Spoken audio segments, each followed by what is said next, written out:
Hello, welcome back again to Cooking for Students. Rightio, last night I went into the fridge and I was looking for something to eat for dessert.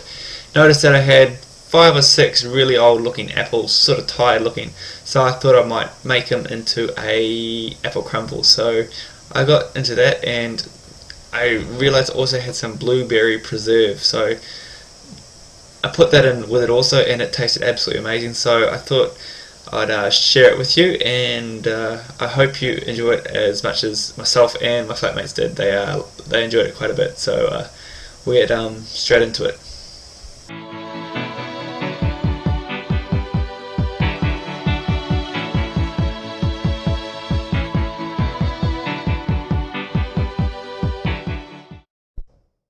Okay, like I said, I had 5 to 6 sort of old apples. I think I used 6.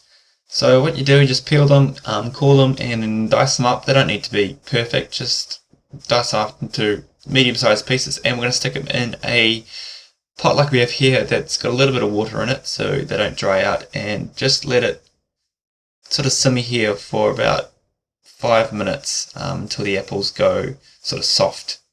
At this point we can also stick in some nice flavouring if we're interested. So I stuck in some cinnamon. Cinnamon always goes well with apple, and additionally I also stuck in 1 teaspoon of nutmeg also. So 1 teaspoon of cinnamon and 1 teaspoon of nutmeg. If you really got a sweet tooth and you like sugar, you could also at this point stick in 1 tablespoon of brown sugar as well. This will just help the apples get nice and sweet and soft when we stick it into our crumble. While we're waiting for our apples to do their thing, we can start on the crumble part of the apple crumble. So just get a large bowl. You can do it all in this same bowl. So get a large bowl, and into this bowl we're going to stick in 1 cup of flour, and we're also going to stick in 1 cup of oats or rolled oats. It's normally a 1-to-1 sort of ratio. And following this, we're going to stick in some sugar. Now I stuck in 3/4 of a cup of sugar, brown sugar. You might find that this is too much, so you can add less or more depending on your personal preference. So we've got all our dry ingredients right now, and we're going to add in some butter. Now this butter works together with all the other ingredients to form almost like a breadcrumb mixture, a nice coarse thick crumble.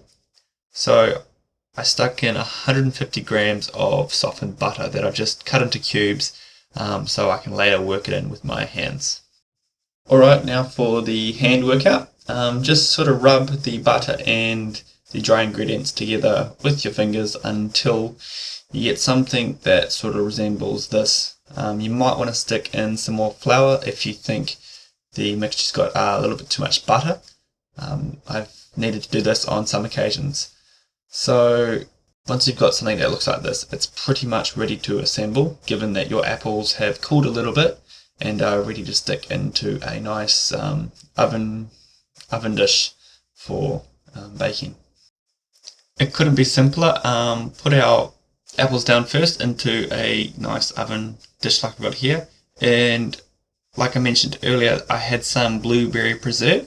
Now you can also stick in just straight blueberries or raspberries. You can really add your own sort of twist onto this crumble, or you could just leave it like this. It's really up to you.